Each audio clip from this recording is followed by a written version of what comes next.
ಆನೇಕಲ್ ತಾಲೂಕಿನ ಬೊಮ್ಮಸಂದ್ರ ಗ್ರಾಮದಲ್ಲಿರುವ ಅಂಬೇಡ್ಕರ್ ಭವನದ ಆವರಣದಲ್ಲಿ ಕರ್ನಾಟಕ ದಲಿತ ಸಂಘರ್ಷ ಸಮಿತಿ ಭೀಮವಾದ ಹಾಗೂ ರಿಪಬ್ಲಿಕನ್ ಪಾರ್ಟಿ ಆಫ್ ಇಂಡಿಯಾ ಕರ್ನಾಟಕದ ಆನೇಕಲ್ ತಾಲೂಕು ಶಾಖೆಯ ನೂತನ ಪದಾಧಿಕಾರಿಗಳ ಆಯ್ಕೆ ಕಾರ್ಯಕ್ರಮವನ್ನು ಆಯೋಜಿಸಲಾಗಿತ್ತು.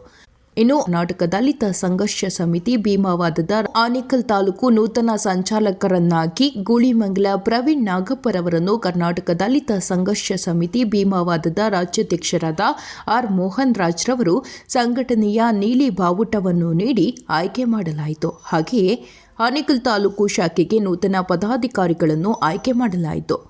ಇನ್ನು ಕಾರ್ಯಕ್ರಮದಲ್ಲಿ ಕರ್ನಾಟಕ ದಲಿತ ಸಂಘರ್ಷ ಸಮಿತಿ ಭೀಮವಾದದ ರಾಜ್ಯಾಧ್ಯಕ್ಷರಾದ ಆರ್ ಮೋಹನ್ ರಾಜ್ ರವರು, ಜಿಲ್ಲಾ ಸಂಘಟನಾ ಸಂಚಾಲಕ ನಾಗೇಶ್, ರಾಜ್ಯ ಸಂಘಟನಾ ಸಂಚಾಲಕರಾದ ಸಿದ್ದರಾಜು, ರಾಮಸಾಗರ ಮುನಿಯಲ್ಲಪ್ಪ, ಹೈಕೋರ್ಟ್ ವಕೀಲರಾದ ರಮೇಶ್, ಕರ್ನಾಟಕ ದಲಿತ ಸಂಘರ್ಷ ಸಮಿತಿ ಭೀಮವಾದ ಪದಾಧಿಕಾರಿಗಳಾದ ಕೃಷ್ಣಪ್ಪ, ನಾರಾಯಣಸ್ವಾಮಿ, ರಾಜು, ಗೋಪಾಲ್, ಹಿಲಲಿಗೆ ಸಂತೋಷ್, ಕರ್ಪೂರು ದಿಲೀಪ್, ಕರಕಲಘಟ್ಟ ರಾಮು, ರಾಮಸಾಗರ ಅಭಿ, ನಾಗರಾಜ್, ಜಗದೀಶ್, ಲೋಕೇಶ್, ಕಾಚನಾಯಕನಹಳ್ಳಿ, ಮದನ್ ಮತ್ತಿತರರು ಹಾಜರಿದ್ದರು. ಮಾತನ್ನ ಕಲಿಸ್ಕೊಟ್ಟಿದೆ ದಲಿತ ಸಂಘರ್ಷ ಸಮಿತಿ. ಆ ದಲಿತ ಸಂಘರ್ಷ ಸಮಿತಿಗೆ ಬಾಬಾ ಸಾಹೇಬರು ಕಲಿಸ್ಕೊಟ್ಟಿದ್ದಾರೆ. ಅವರ ಸಿದ್ಧಾಂತಗಳ ಮುಖಾಂತರ ದಲಿತ ಸಂಘರ್ಷ ಸಮಿತಿ ಮಾತಾಡುವಂಥದ್ದನ್ನ ಇವತ್ತು ನಾವು ಇಡೀ ರಾಜ್ಯಕ್ಕೆ ತಳ ಸಮುದಾಯಗಳಿಗೆ ಹೇಳ್ಕೊಟ್ಟಿದ್ದೇವೆ. ಸೊ ಈಗ ನಮ್ಮ ಸ್ನೇಹಿತರು ಹೇಳಿದ್ರು, ಯಾರು ಹೆಸರು ಗೊತ್ತಿಲ್ಲ, ಅವ್ರು ಭಾಳ ಚೆನ್ನಾಗಿ ಹೇಳಿದ್ರು, ರಾಮಣ್ಣ ಅವರು. ಈಗ ನಮಗೆ ಹೋರಾಟ ಮಾಡಿ ಸಾಕಾಗಿದೆ, ನಮಗೂ ಈಗ ಅಧಿಕಾರದ ಕಡೆ ಹೋಗ್ಬೇಕಾಗಿದೆ. ಈಗ ಅವರು ಕಾಂಗ್ರೆಸ್ಸು, BJP, JDS ಏನು JCP ಪಕ್ಷಗಳು ಇವತ್ತು ನಮಗೆ ವಂಚನೆನ ಮಾಡ್ಕೊ ಬರ್ತಾ ಇದೆ, ಮೋಸಗಳನ್ನ ಮಾಡ್ಕೊ ಬರ್ತಾ ಇದೆ ಅಂತಕ್ಕಂಥದ್ದನ್ನ ನಾವೆಲ್ಲರೂ ನೋಡ್ತಾ ಇದ್ದೀವಿ. ಈಗ ಸಂವಿಧಾನನೇ ಜಾರಿಯಾಗಕ್ಕೆ ಬಿಡ್ತಾ ಇಲ್ಲ ಅಂತಕ್ಕಂಥ ಮಾತನ್ನ ಅವ್ರ ಬಾಯಿಂದಲೂ ಕೂಡ ಹೇಳಿದ್ರು. ಅದೆಲ್ಲ ಗೊತ್ತಿರುವಂಥದ್ದೇ ನಮಗೆ. ಸೊ ಜಾರಿ ಮಾಡೋಕ್ಕೆ ಆಗ್ತಾ ಇಲ್ಲ ಅಂತಂದರೆ ಜಾರಿ ಮಾಡುವಂಥ ಪಕ್ಷಗಳ ತಾನೇ ಅಧಿಕಾರಕ್ಕೆ ಬರಬೇಕಾಗಿದೆ. ಬಾಬಾ ಸಾಹೇಬರ ಸಿದ್ಧಾಂತಗಳನ್ನ ಯಾವ ಪಕ್ಷ ಸಂವಿಧಾನದ ಆಶಯಗಳನ್ನಿಟ್ಕೊಂಡು ಯಾವ ಪಕ್ಷ ಇವತ್ತು ರಾಜ್ಯಾದ್ಯಂತ ಹೋರಾಟಗಳನ್ನ ಮಾಡುತ್ತೆ, ಆ ಪಕ್ಷನ ಅಧಿಕಾರಕ್ಕೆ ತರುವಂಥ ನಮ್ಮೆಲ್ಲರ ಜವಾಬ್ದಾರಿ ಇದೆ. ಸೊ ಹಾಗಾಗಿ ಇಡೀ ರಾಷ್ಟ್ರ ಮಟ್ಟದಲ್ಲಿ ಈ RPI ಪಕ್ಷದ ನೇತೃತ್ವವನ್ನು ಬಾಬಾ ಸಾಹೇಬರ ಮೊಮ್ಮಗ ಆದಂಥ ಪ್ರಕಾಶ್ ಅಂಬೇಡ್ಕರ್ ಸಾಹೇಬರು ಇಡೀ ದೇಶಾದ್ಯಂತ ಅವರು ತಗೊಂಡಿದ್ದಾರೆ ಜವಾಬ್ದಾರಿನ. ಆ ಜವಾಬ್ದಾರಿನ ಇಡೀ ಕರ್ನಾಟಕ ರಾಜ್ಯದಲ್ಲಿ ರಾಜ್ಯಾಧ್ಯಕ್ಷರಾಗಿ ಇವತ್ತು ಹಳ್ಳಿಗಳಿಗೆ, ತಾಲೂಕುಗಳಿಗೆ ಎಲ್ಲ ಕಡೆ ಇವತ್ತು ಸುತ್ತಿ ಏನಾದರೂ ಮಾಡಿ ರಾಜ್ಯದಲ್ಲಿ ನಾವು ಒಂದಷ್ಟು ಸೀಟ್ಗಳನ್ನ ತಗೊಬೇಕು.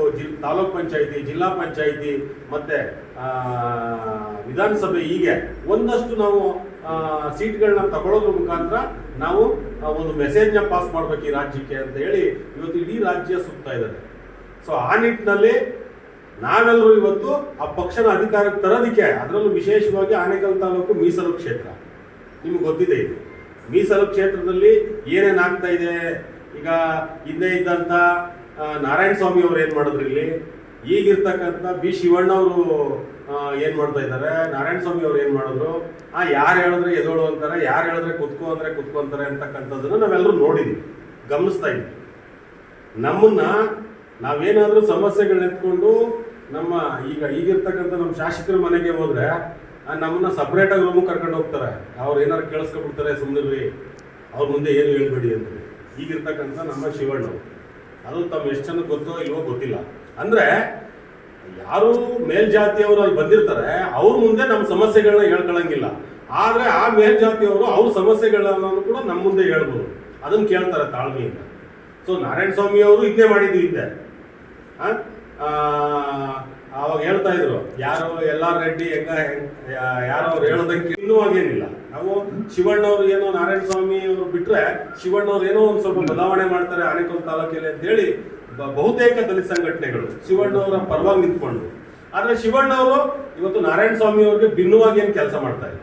ಅವರು ಕೂಡ ಮಾತಾಡ್ಬೇಕಾದ್ರೆ ದಲಿತ ಸಂಘಟನೆಗಳವ್ರದ ಸಮಸ್ಯೆಗಳನ್ನ ಕೇಳಬೇಕಾದ್ರೆ, ದಲಿತ ಶೋಷಣೆಗೊಳಪಟ್ಟಂತ ದಲಿತರ ಸಮಸ್ಯೆಗಳು ಕೇಳಬೇಕಾದ್ರೆ ಬೇರೆ ಮೇಲ್ಜಾತಿಯವ್ರು ಇರಬಾರ್ದು ಅಂತ ಕಡೆ ಬಂದು ನಮ್ಮ ಸಮಸ್ಯೆಗಳನ್ನ ಕೇಳ್ತಾರೆ. ಅವ್ರು ತರ್ತಾರೋ, ಸ್ಪಂದಿಸ್ತಾರೋ, ಬಿಡ್ತಾರೋ ಫರ್ದರ್, ಬಟ್ ಕೇಳೋ ಮನಸ್ಥಿತಿನೇ ಇಲ್ವಲ್ಲ ಅವ್ರಿಗೆ. ಇನ್ಯಾಕೆ ನಾವು ಮೀಸಲು ಕ್ಷೇತ್ರದಲ್ಲಿ ಇಂಥವ್ರನ್ನ ಶಾಸಕರನ್ನಾಗಿ ಮಾಡಬೇಕು?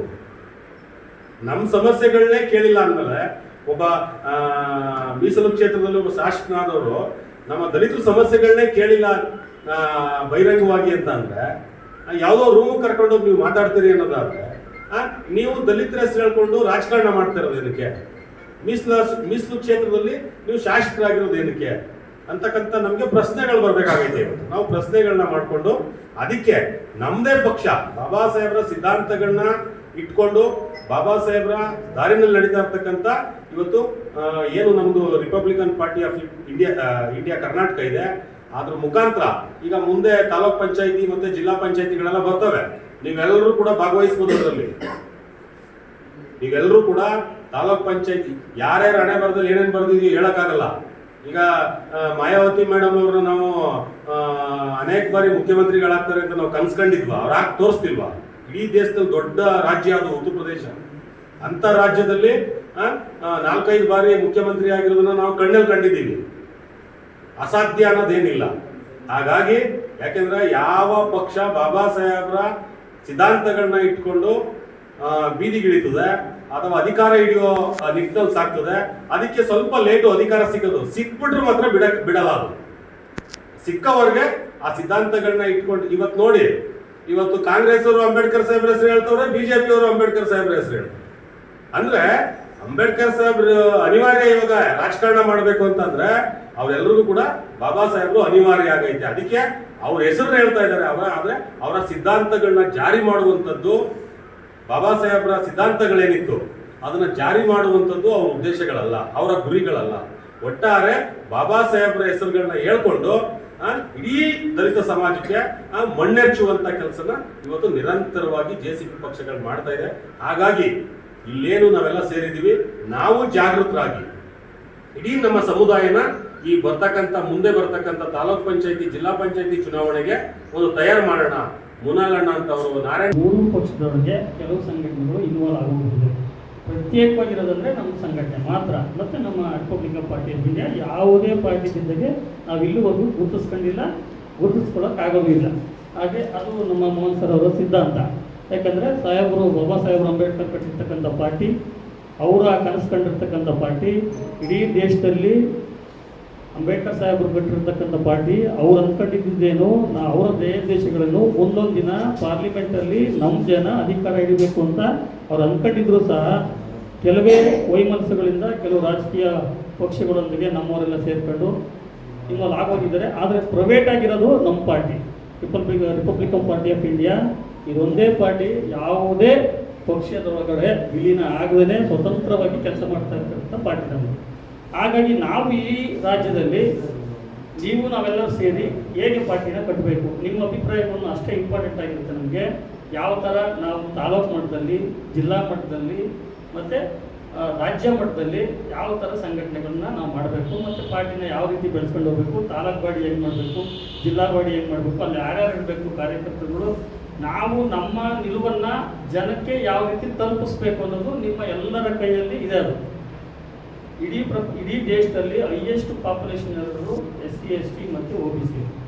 ಈ ದೇಶ ಆಳ್ತಿರೋರು 13 ಕೋಟಿ ಜನಸಂಖ್ಯೆ ಇರತಕ್ಕಂಥ ಕೈ ಕೆಳಗೆ ಕೊಟ್ಬಿಟ್ಟಿದ್ವಿ. ಅದು ಅಂಬೇಡ್ಕರ್ಗೆ ವಿರುದ್ಧವಾಗಿ ನಾವು ಮಾಡ್ತಿರೋ ಕೆಲಸ. ಅವ್ರು ನಮಗೆ ಏನು ಕೊಟ್ಟಿದ್ರು, ನಮ್ಮ ಜನ ಬೆಳೀಲಿ, ನಮ್ಮ ಜನ ಸಮಾನತೆ, ಸ್ವಾತಂತ್ರ್ಯತೆ, ಆರ್ಥಿಕತೆ, ರಾಜಕೀಯವಾಗಿ ಬೆಳೀಲಿ ಅಂತ ಅವ್ರು ಕನ್ಸ್ಕೊಂಡಿದ್ರಲ್ಲ, ಅದಕ್ಕೆಲ್ಲ ವಿರುದ್ಧವಾಗಿ ನಾವು ಕೆಲಸ ಮಾಡ್ತಿದ್ವಿ. ಯಾರ್ಯಾರು ನಮಗೆ ಬರಲ್ವೋ ಅವ್ರ ಜೊತೆಗೆ ಕೈ ಮಿಂಗಲ್ ಮಾಡ್ತಾ ಇದ್ವಿ, ಅವ್ರನ್ನ ಬೆಳೆಸ್ತಾ ಇದ್ವಿ, ಅವ್ರಿಗೆ ಇನ್ಸ್ಟಿಟ್ಯೂಷನ್ ಮಾಡ್ಕೊಡ್ತಾ ಇದ್ವಿ, ರಾಜಕೀಯವಾಗಿ ಬೆಳೆಸ್ತಾ ಇದ್ವಿ. ಅವರೆಲ್ಲ ನೋಡಿ ಮಠಗಳು ಕಟ್ಕೊಂಡಿದ್ದಾರೆ, ಶಾಲಾ ಕಾಲೇಜುಗಳು ಮಾಡ್ಕೊಂಡಿದ್ದಾರೆ, ಅವರ ಅಧಿಕಾರಗಳು ನಡೆಸಿದ್ದಾರೆ. ನಮ್ದು ಎಲ್ಲಿದೆ ಕಾಲೇಜುಗಳಿದೆ, ಅಂಬೇಡ್ಕರ್ ಕಾಲೇಜುಗಳು ಇಲ್ಲಿದ್ದಾವೆ, ಅದು ಸರ್ಕಾರ ಕಟ್ಟಿರೋದು. ಪ್ರೈವೇಟ್ ಇನ್ಸ್ಟಿಟ್ಯೂಷನ್ ಎಲ್ಲೂ ಇಲ್ಲ. ನಾವು ಕಾಲೇಜುಗಳು ಶಿಕ್ಷಣನೇ ಕೊಡ್ತಿಲ್ಲ ನಮ್ಮ ಹುಡುಗರಿಗೆ ಶಿಕ್ಷಣ, ಕಾಲೇಜ್ ಇಲ್ಲ, ಮಠಗಳಿಲ್ಲ. ಇರೋ 2-3 ಮಠ, ಅವರಿಂದ ಯಾರ ಜೊತೆಗೆ ಹೋಗ್ತಿರ್ತಾರೆ.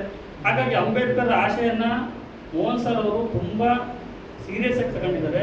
ನಾವು ನಿನ್ನೆ ಮೈಸೂರಿಗೆ ಹೋಗಿದ್ವಿ, ಚಾಮರಾಜನಗರ, ಮಂಡ್ಯ, ಮೈಸೂರು, ಕೊಡಗು, ಸುಮಾರು ಜನ ಬಂದಿದ್ರು. ಅವರೆಲ್ಲರೂ ಒಂದೇ ಅಭಿಪ್ರಾಯ, ನಾವು ಸಪ್ರೇಟ್ ಆಗಬೇಕು, ನಾವು ರಾಜಕೀಯವಾಗಿ ಬೆಳಿಬೇಕು ಅನ್ನೋದು. ಇವೆಲ್ಲ ಯುವಕರಿದ್ದೀರಾ, ಅಣ್ಣನ ಮಾರ್ಗದರ್ಶನ ತಗೊಳ್ಳೋಣ. ರಾಜ್ಯ, ಜಿಲ್ಲಾ ಮತ್ತು ತಾಲೂಕು ಮಟ್ಟದಲ್ಲಿ ಯಾವ ರೀತಿ ಬೂತ್ ಮಟ್ಟದ ಕಾರ್ಯಕರ್ತರಿಗೆ ಆಗ್ಬೇಕು. ನಮಗೆ ರಾಜ್ಯ ಮಟ್ಟದ ಕಾರ್ಯಕರ್ತರಾದ್ರೆ ಏನು ಕೆಲಸ ಆಗಲ್ಲ. ಬೂತ್ ಮಟ್ಟದ ಕಾರ್ಯಕರ್ತರನ್ನು ನಾವು ಹುಟ್ಟಾಕ್ಬೇಕು. ಬೂತ್ ಮಟ್ಟದ ಕಾರ್ಯಕರ್ತರಿಗೆ ನಾವು ಹುಟ್ಟಾಕ್ಬೇಕಂದ್ರೆ ಅವರಿಗೆ ನಾವು ರಾಜಕೀಯ ಪ್ರಜ್ಞೆ ತಿಳಿಸ್ಬೇಕು, ಅಂಬೇಡ್ಕರ್ ವಿಚಾರಗಳನ್ನು ತಿಳಿಸ್ಬೇಕು, ಈ ದೇಶಕ್ಕೆ ಅವ್ರು ಏನು ಕೊಡುಗೆಯನ್ನು ಕೊಟ್ಟಿದ್ದಾರೆ ಅದನ್ನು ತಿಳಿಸ್ಬೇಕು, ಜನಗಳಿಗೆ ಮನವರಿಕೆ ಮಾಡಬೇಕು. ಈಗ ಏನಾಗಿದೆ, ಈ ಬ್ರಾಹ್ಮಣರೆಲ್ಲ ನಮಗೆಲ್ಲ ಒಂದು ಕೊಳಕು ಬುದ್ಧಿನ ತುಂಬಿಟ್ಟಿದ್ದಾರೆ. ಅದರಿಂದ ಆಚೆ ಬರೋಕ್ಕೆ ಆಗ್ತಾನೆ ಇಲ್ಲ. ನಾವು 75 ವರ್ಷ 100 ವರ್ಷ ಆದರೂ ಅವರ ಆಚಾರ ವಿಚಾರಗಳು, ಪೂಜೆ ಪುನಸ್ಕಾರಗಳು ಅವನ್ನೆಲ್ಲ ಬಿಟ್ಟು ದಾರಿ ತಪ್ಪು ಬರೋಕ್ಕೆ ಆಗ್ತಿಲ್ಲ ನಾವು. ಹಾಗಾಗಿ ನಮ್ಮನ್ನು ಭಾಳ ಗಾಢವಾಗಿ ಬೇರ್ಬಿಡಿಸ್ಬಿಟ್ಟಿದ್ದಾರೆ. ನಮ್ಮಲ್ಲಿ ಮೂಢನಂಬಿಕೆಗಳನ್ನ ಅಷ್ಟು ಕ್ಲೀನಾಗಿ ಮೂಢನಂಬಿಕೆಗಳನ್ನ ಮೂಡಿಸ್ಬಿಟ್ಟಿದ್ದಾರೆ. ಜೊತೆಗೆ ರಾಜಕೀಯವಾಗಿ ನಮ್ಮನ್ನು ಬೆಳೆಸಲ್ಲ ಅವರು. ನಮಗೆ ನಿಮ್ಮ ಹತ್ರ ದುಡ್ಡಿದ್ಯಾ, ನೀವು ರಾಜಕೀಯ ದುಡ್ಡು ಬೇಕಣ್ಣಯ್ಯ, ದುಡ್ಡಿದ್ರೆ ರಾಜಕೀಯ ಮಾಡೋಕ್ಕಾಗೋದು? ಯಾಕೆ ಅಂಬೇಡ್ಕರ್ ಹತ್ರ ದುಡ್ಡಿದ್ದ? ಇಡೀ ದೇಶದಲ್ಲೇ ಸಂಚಲನ ಮಾಡಿ ಅವರೊಬ್ಬರೇ ಕಟ್ಟಿರ್ತಕ್ಕಂಥ ಸಾಮ್ರಾಜ್ಯ ಇದು. ಆ ಸಾಮ್ರಾಜ್ಯದಲ್ಲಿ ನಾವು ಹೆಚ್ಚು ಕಮ್ಮಿ 70-80 ಕೋಟಿ ಇದೀವಿ ನಾವು ಈ ದೇಶದಲ್ಲಿ. ನಾವೇ ಆಳ್ವಿಕೆ ಮಾಡೋಕ್ಕಾಗ್ತಿಲ್ಲ ಅಂತಂದ್ರೆ ಏನು ಮಾಡೋದು? ಅದಕ್ಕೆ ನಾವು ಒಂದು ಶಬ್ದ ಮಾಡ್ಬಿಟ್ಟಿದ್ವಿ. ಈಗ ಅಣ್ಣ ರಾಜ್ಯ ಟೂರ್ ಹೊಡ್ತವ್ರೆ, ನೀವು ಕೈಲಾದಷ್ಟು ಬನ್ನಿ, ಜೊತೆಗೆ ಬನ್ನಿ, ಟೂರ್ ಮಾಡಿ, ಇಲ್ಲ ನಿಮ್ಮ ತಾಲೂಕಲ್ಲಿ ನೀವು ಸಂಘಟನೆ ಮಾಡಿರಿ, ರಾಜಕೀಯ ಪ್ರಜ್ಞೆ ಮೂಡಿಸಿ. ಎಲ್ಲ ವಿದ್ಯಾವಂತರಿದ್ದೀರ, ನೀವು ಯಾರು ದಡ್ರೆ ಅಲ್ಲ, ಅಂಬೇಡ್ಕರ್ ಬಗ್ಗೆ ತಿಳ್ಕೊಂಡಿರ್ತೀರ ನೀವೆಲ್ಲರೂ. ಆದರೂ ಮನಸ್ಸು ಮಾಡ್ತಿಲ್ಲ ಅಷ್ಟೇ. ಓಪನ್ ಅಪ್ ಮಾಡಬೇಕು, ಮನಸ್ಸು ಮಾಡಬೇಕು. ನಾವು ನಮ್ಮ ತನವನ್ನು ಬಿಟ್ಕೊಡ್ಬಾರ್ದು. ನಾವೀಗ ತಾಲೂಕ್ ಪಂಚಾಯತಿ, ಗ್ರಾಮ ಪಂಚಾಯತಿ 10 ಸೀಟ್ 10 ಓಟ್ ತಗೊಂಡ್ಬಿಡ್ರಿ, ನಮ್ದೇನು ಮತ್ತೆ ಡಿಬೇಟ್ ಮಾಡ್ಬೇಕು ನಾವು. ಅವರೇ ಡಿಬೇಟಿಂಗ್ ರೂಲ್ ಮಾಡ್ತಿದ್ರು, ನಾವು 10 ಓಟ್ ತಗೋಣ, 20 ಓಟ್ ಆಗಲಿ ಬಿಡಿ, ಅವ್ನಿಗೆ ಹೋಗೋದು ಬೇಡ, ಹಂಗೆ ಲ್ಯಾಪ್ಸ್ ಆಗಲಿ. ಆದರೆ ಹಂಗೆ ಬೆಳೀತಾ ಹೋದಾಗ ನಾವು ಬೂತ್ ಮಟ್ಟದ ಕಾರ್ಯಕರ್ತರನ್ನ ನಾವು ಬೆಳೆಸೋಕ್ಕಾಗಿದೆ.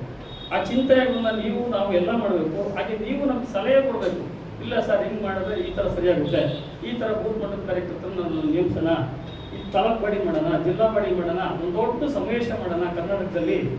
ಈ ಥರ ಎಲ್ಲ ಮನಸ್ಸುಗಳು ಇದ್ದಾವೆ, ಆದರೆ ಓಪನ್ ಅಪ್ ಆಗ್ಸಿಲ್ಲ.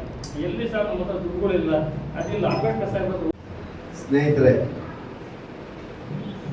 ಸಾವಿರಾರು ವರ್ಷಗಳಿಂದ ಅಧಿಕಾರವನ್ನು ಕಳ್ಕೊಂಡು, ಮನೆ ಕಳ್ಕೊಂಡು, ಉದ್ಯೋಗ ಕಳ್ಕೊಂಡು, ಶಿಕ್ಷಣ ಕಳ್ಕೊಂಡು, ಭೂಮಿ ಕಳ್ಕೊಂಡು, ಊರಿಂದ ಹೊರಗಡೆ ಇದ್ದಂಥ ಸಮುದಾಯಗಳು ರಮೇಶಣ್ಣ ಹೇಳ್ತಾ ಇದ್ರು. ಕರ್ನಾಟಕದಲ್ಲಿ ಕಾಂತರಾಜು ವರದಿ ಮತ್ತು ಜಯಪ್ರಕಾಶ್ ಹೆಗಡೆ ವರದಿ ಪ್ರಕಾರ ಬರೀ ಎಸ್ಸಿಗಳೇ 1,08,00,000 ಜನ ಇದ್ದಾರೆ, ಹೈಯೆಸ್ಟ್ ಪಾಪ್ಯುಲೇಷನ್. ನಂಬರ್ ಸೆಕೆಂಡು ಬರೋದು ಮುಸಲ್ಮಾನರು, 90-90 ಲಕ್ಷದಷ್ಟು ಅವರು ಜನಸಂಖ್ಯೆ ಇದ್ದಾರೆ, ಸೆಕೆಂಡ್ ಪ್ಲೇಸ್. ಆ ನಂತರದಲ್ಲಿ ಲಿಂಗಾಯತರು ಬರ್ತಾರೆ, ಗೌಡರು ಬರ್ತಾರೆ, ಆಮೇಲೆ ಹುಡುಗರು ಬರ್ತಾರೆ, ಆಮೇಲೆ STಗಳು ಬರ್ತಾರೆ, ಇನ್ನೇನು ಬರ್ತಾರೆ. ಒಂದು ವರದಿ ಇದೆ. ಎಲ್ಲ ಸಮುದಾಯಗಳಿಗೂ ಹಕ್ಕುಗಳು ಬೇಕು, ಮನೆ ಬೇಕು, ಭೂಮಿ ಬೇಕು, ಉದ್ಯೋಗ ಬೇಕು ಅಂತ ಬರೆದವರು ಸಂವಿಧಾನದಲ್ಲಿ ಡಾಕ್ಟರ್ ಬಾಬಾ ಸಾಹೇಬ್ ಅಂಬೇಡ್ಕರ್. ಅದರಲ್ಲೂ ವಿಶೇಷವಾಗಿ ಹಿಂದುಳಿದ ಜಾತಿಗಳು ಊರಿನ ಒಳಗಡೆ ಇದ್ರು, ಕಾಂಪ್ರಮೈಸ್ ಮಾಡ್ಕೊಳ್ಳದೆ, ಸಂಧಾನ ಆಗದೆ, ರಾಜಿ ಆಗದೆ ಇದ್ದಂಥ ಈ SC ಸಮುದಾಯಗಳು, ST ಸಮುದಾಯಗಳು ಊರಿನಿಂದ ಹೊರಗಡೆ ಇದ್ರು. ಆ ಸಮುದಾಯಗಳನ್ನು ಮತ್ತೆ ಊರಿನ ಒಳಗಡೆ ಕರ್ಕೊಂಡ್ಬಂದು, ಊರಿನ ಒಳಗಡೆ ಬರ್ಬೇಕಾದ್ರೆ ಈ ಸಮುದಾಯಗಳು ಮಠ ಮಧ್ಯಾಹ್ನ 12 ಗಂಟೆಗೆ ಬರಬೇಕಾಗಿತ್ತು. ಅವರ ನೆರಳು ಅವ್ರ ಮೇಲೆ ಬೀಳಬೇಕು, ಬೇರೆ ಮೇಲೆ ಬಿದ್ದು ಮೈಲಿಗೆ ಆಗ್ತದೆ. ಅಂಥ ಸಮುದಾಯಗಳನ್ನ ಕರ್ಕೊಂಡ್ಬಂದು ಅವ್ರಿಗೆ ವಿದ್ಯೆ ಕೊಟ್ಟು, ಭೂಮಿ ಕೊಟ್ಟು, ಮನೆ ಕೊಟ್ಟು, ಓಟ್ ಹಾಕ್ತಕ್ಕಂಥ ಹಕ್ಕು ಕೊಟ್ಟು, ಎಲ್ಲ ಕೊಟ್ಟು ಅಸೆಂಬ್ಲಿಗೆ ಹೋಗ್ರಿ, ಪಾರ್ಲಿಮೆಂಟ್ಗೆ ಹೋಗ್ರಿ, ನಿಮ್ಮನ್ನು ಯಾರಾದ್ರೂ ಜಾತಿ ಹಿಡಿದು ಬೈದ್ರೆ ಅವನ್ನ ಜೈಲಿಗೆ ಹಾಕ್ರಿ ಅಂತ ಹೇಳಿದಂಥ ಬಾಬಾ ಸಾಹೇಬ್ ಅಂಬೇಡ್ಕರ್ ಅವರು ನಮ್ಮೆಲ್ಲ ಹಕ್ಕುಗಳನ್ನು ಮಾಡಿಕೊಟ್ಟಂಥವ್ರು. ಅದನ್ನು ಅನುಭವಿಸ್ತಾ ಇರ್ತಕ್ಕಂಥ ನಾವು ಅವ್ರು ಹೇಳ್ದಂಗೆ ಕೇಳಬೇಕಾ ಬೇಡವಾ? ಕೇಳಬೇಕಲ್ಲ. ಅದೇ ರಮೇಶಣ್ಣ ಹೇಳಿದ್ದು ಏನಂದರೆ, ವಾಲಂಟ್ರಿಯಾಗಿ ಇವತ್ತು ನಾವು ನೆನ್ನೆ ಮೈಸೂರಿಗೆ ಹೋದ್ರಪ್ಪ, ಯಾರ ಹತ್ರ ಏನು ₹1 ಇಸ್ಕೊಂಡಿಲ್ಲ, ನಮ್ಮದೇ ಕಾರ್ಯಕ್ರಮದಲ್ಲಿ ನಾವೇ ಡೀಸೆಲ್ ಹಾಕ್ಕೊಂಡು ನಾವೇ ಊಟ ಮಾಡ್ತೀವಿ. ಯಾಕೆ ಅದು ನಾವು ವೈಯಕ್ತಿಕವಾಗಿ ಇವತ್ತು ಬಾಬಾ ಸಾಹೇಬರ ಗುಣದಲ್ಲಿ ನಾವು ಬದುಕ್ತಾ ಇದ್ದೀರಿ. ಬಾಬಾ ಸಾಹೇಬ್ ಹೋರಾಟ ಮಾಡೋದು 40 ವರ್ಷಗಳ ಕಾಲ, ಆ ಹೋರಾಟದ ಪ್ರತಿಫಲವಾಗಿ ಇವತ್ತು ನಾವು ಬದುಕ್ತಾ ಇದ್ದೀರಿ. ಆ ಎಲ್ಲ ಸವಲತ್ತುಗಳನ್ನು ನಾವು ಪಡ್ಕೊಂಡಿದ್ದೀರಿ. ಕನಿಷ್ಠ ಪಡ್ಕೊಂಡಿರೋ ಸ್ವಲ್ಪ ನಮ್ಮ ಸಮಾಜಕ್ಕೆ ನಾವು ಮಾಡಬೇಕಲ್ವ, ಕೊಡಬೇಕಲ್ಲ. ಅಷ್ಟೇ ಬಿಟ್ಟರೆ ಇನ್ನೇನೇನು ಇಲ್ಲ ಇದು. ಹೌದಪ್ಪ, ನಾನು ಇವತ್ತು ಈ ಸ್ಥಿತಿಯಲ್ಲಿದ್ದೀನಿ. ಇದಕ್ಕೆ ಬಾಬಾ ಸಾಹೇಬ್ ಅಂಬೇಡ್ಕರ್ ಅವರು ಕಾರಣ, ಇಂಡಿಯನ್ ಜ್ಯೋತಿ ಬಾಪುಲೆ ಅವರು ಕಾರಣ, ಶಾಹು ಮಹಾರಾಜ್ ಅವ್ರ ಕಾರಣ, ನಾಲ್ವಡಿ ಕೃಷ್ಣರಾಜ ಒಡೆಯರ್ ಅವರು ಮೈಸೂರು ಸಂಸ್ಥಾನದಲ್ಲಿದ್ದರು, ಅವ್ರ ಕಾರಣ. 1921ರಲ್ಲಿ ಮೀಸಲಾತಿಯನ್ನು ತಂದರು. ಎಲ್ಲ ಸಮುದಾಯಗಳು, ಬರೀ SC STಗೆ ಅಲ್ಲ, 75% ಮೀಸಲಾತಿಯನ್ನು ತಂದರು. ಅವರು 75%. ಅವ್ರಿಗೆ ಎಷ್ಟು SCಗೆ ಇದ್ದಿದ್ದು ಕಡಿಮೆ ಜನಸಂಖ್ಯೆ. 1947ರಲ್ಲೇ ಇಂಡಿಯಾದ ಪಾಪ್ಯುಲೇಷನ್ ಇದ್ದಿದ್ದೆ 35 ಕೋಟಿ. ಇವತ್ತು 140 ಕೋಟಿ, 105 ಕೋಟಿ ಬೆಳೆದುಕೊಂಡಿದ್ದೀರಿ. ಸ್ವತಂತ್ರ ಕೊಟ್ಟರು ಬೆಳ್ಕೊಂಡಿದ್ದೀರಪ್ಪ, ಮಕ್ಕಳು ಬೆಳ್ಕೊಂಡಿದ್ದಾರೆ. ಹಾಗಾಗಿ ಸ್ನೇಹಿತರೆ, ನಾನು ಏನು ಹೇಳೋದಕ್ಕೆ ಹೊರಟಿದ್ದೀನಿ ಅಂದರೆ, ಬಾಬಾ ಸಾಹೇಬ್ ಅಂಬೇಡ್ಕರ್ ಅವರ ಹೋರಾಟದಿಂದ, ಅವರು ರಚನೆ ಮಾಡಿದ ಸಂವಿಧಾನದಿಂದ, ಅವರ ಶ್ರಮದಿಂದ, ಅವರ ಕಣ್ಣೀರಿಂದ, ಅವರ ನೋವಿನಿಂದ ನಾವೆಲ್ಲವನ್ನ ಪಡ್ಕೊಂಡಿದ್ದೀವಿ. ಆದರೆ ಅವ್ರು ಯಾವ ದಾರಿಯಲ್ಲಿ ಹೋಗ್ರಿ ಅಂತ ಹೇಳಿದ್ರೆ ಅದು ಮಾತ್ರ ನಾವು ಹೋಗೋದಕ್ಕೆ ತಯಾರಿಲ್ಲ. ಇದು ನಮ್ಮ ಸಮಸ್ಯೆ ಆಗಿದೆ. ಇದು ನಮಗೆ ಓಟ್ ಹಾಕ್ತಕ್ಕಂಥ ಹಾಕಿರ್ಲಿಲ್ಲ. ನಮಗೆ ಇವತ್ತು ನಾವು ನನ್ನ ಓಟ್ ಗೊತ್ತಾ, ನಾನು ನನ್ನ ಪಕ್ಷ, ನನ್ನ ಹಿಂಗೆ ಹೆಂಗೆ ಅಂತೆಲ್ಲ ಮಾತಾಡ್ತೀರಪ್ಪ, ಅದು ನಿಮ್ಗೆ ಓಟೇ ಇರಲಿಲ್ವಲ್ಲ. ಕೆಲವ್ರಿಗೆ ಮಾತ್ರ ಓಟ್ ಇತ್ತು. ಯಾರಿಗೆ ಗ್ರ್ಯಾಜುಯೇಷನ್ ಮಾಡಿದ್ರೆ, ಎಷ್ಟು ಜನ ಗ್ರ್ಯಾಜುಯೇಷನ್ ಮಾಡಿದರೆ ಗೊತ್ತಿಲ್ಲ ನನಗೆ. ಗ್ರ್ಯಾಜುಯೇಷನ್ ಮಾಡಿದ್ರೆ ಓಟ್ ಇತ್ತು.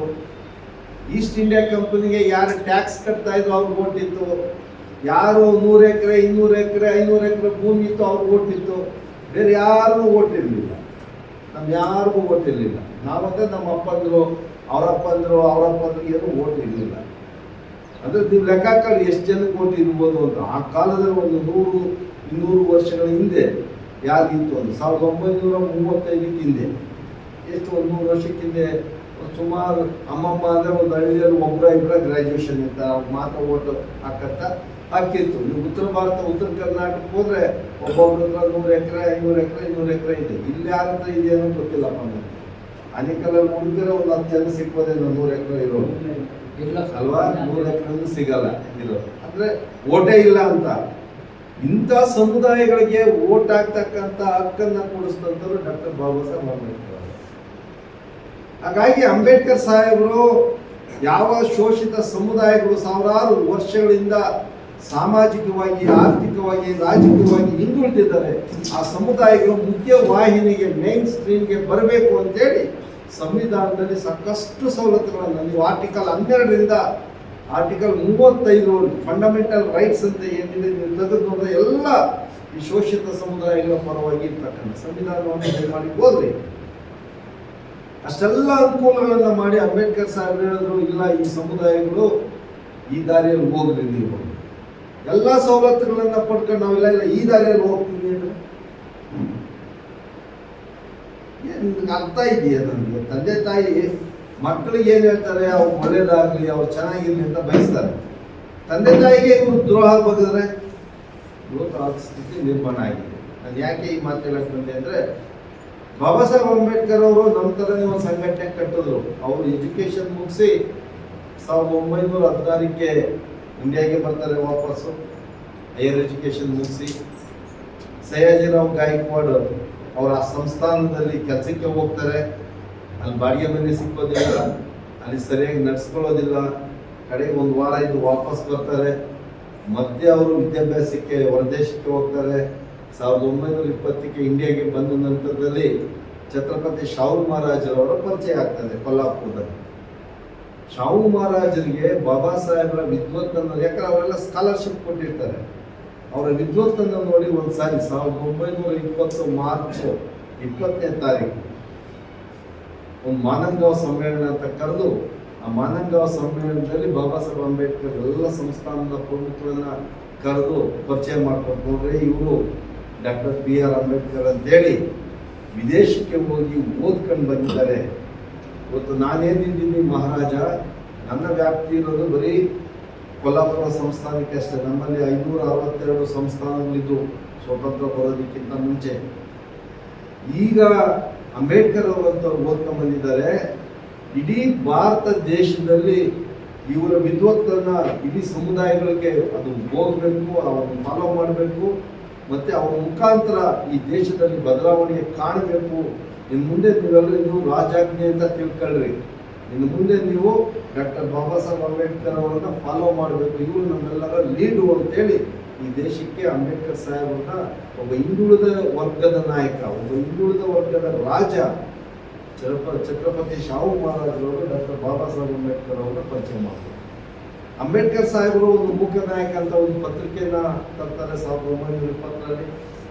1924ರಲ್ಲಿ ಬಹಿಷ್ಕೃತ ಹಿತಕಾರಿಣಿ ಸಭಾ ಅಂತೇಳಿ ಒಂದು, ನಂತರ ಏನು ಗೊತ್ತಿರೋ ಕರ್ನಾಟಕ ದಲಿತ ಸಂಘ ಸಮಿತಿ ಅಂತ ಇದೆ, ಆ ಥರ ಒಂದು ಸಂಘ ಕಟ್ತಾರೆ. ಅದರ ಮುಖಾಂತರ ಒಂದು 2-3 ಹೋರಾಟಗಳನ್ನು ಮಾಡ್ತಾರೆ. ಒಂದು ಮೊದಲನೇದಾಗಿ 1927 ಮಾರ್ಚ್ 19 ಮತ್ತು 20ನೇ ತಾರೀಕು ಈ ಕೊಲಾಬಾ ಜಿಲ್ಲೆಯ ಮಹಟ್ ನಗರದಲ್ಲಿರ್ತಕ್ಕಂಥ ಮಹಟ್ ನಗರದ ಕೆರೆಯ ನೀರನ್ನು ಮುಟ್ತಕ್ಕಂಥ ಹೋರಾಟವನ್ನು ಮಾಡ್ತಾರೆ. ಬಾಬಾ ಸಾಹೇಬರಿಗೆ ಗೊತ್ತಿತ್ತು ಈ ಸಮಾಜದಲ್ಲಿ ನಮಗೆ ನೀರನ್ನು ಮುಟ್ಟೋದಕ್ಕೆ ಇವರು ಕೊಡೋದಿಲ್ಲ ಅಂತ. ಆದ್ರೂ ಬಾಬಾ ಸಾಹೇಬ್ ಅಂಬೇಡ್ಕರ್ ಆ ಕೆರೆ ನೀರನ್ನು ಮುಟ್ತಕ್ಕಂಥ ಚಳುವಳಿಯನ್ನು ಮಾಡ್ತಾರೆ, ಅಲ್ಲಿ ಅಟ್ಯಾಕ್ ಆಗ್ತಾರೆ. ಅದಾದ ನಂತರದಲ್ಲಿ ಬಾಬಾ ಸಾಹೇಬ್ ಅಂಬೇಡ್ಕರ್ ಅವರು 1930ರಲ್ಲಿ ಕಾಲಾರಾಮ್ ಟೆಂಪಲ್ ಎಂಟ್ರಿಯನ್ನು ಮಾಡ್ತಾರೆ. ಈ ಮಧ್ಯದಲ್ಲಿ ಇನ್ನೊಂದು 2 ಘಟನೆಗಳಾಗ್ತದೆ. 1918ಕ್ಕೆ ಈ ದೇಶಕ್ಕೆ ಸೌತ್ ಭಾರತ್ ಸಮಿತಿ ಬರ್ತದೆ.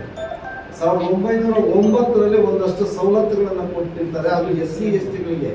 ನಾವು ಈಗ SC/ST ಅಂತ ಮಾಡ್ಕೊಂಡು ಅವಾಗ ಇರೋದು ಬರೀ ಡಿಪ್ರೆಸ್ಡ್ ಕ್ಲಾಸಸ್ ಅಂತ. ಇಲ್ಲಿ ಅನ್ಯಾಯ ಆಗಿದೆ, ಇವ್ರಿಗೆ ರಾಜಕೀಯ ಹಕ್ಕುಗಳು ಬೇಕು. ಅದರಲ್ಲೂ ಮುಖ್ಯವಾಗಿ ಬಾಬಾ ಸಾಹೇಬ್ ಕೇಳೋದು, ನಮಗೂ ಓಟ್ ಹಾಕ್ತಕ್ಕಂಥ ಹಕ್ಕು ಬೇಕು, ಸಾರ್ವತ್ರಿಕ ಮತದಾನ ಪದ್ಧತಿಯನ್ನ ಜಾರಿಗೆ ತನ್ನಿ ಅಂತೇಳಿ.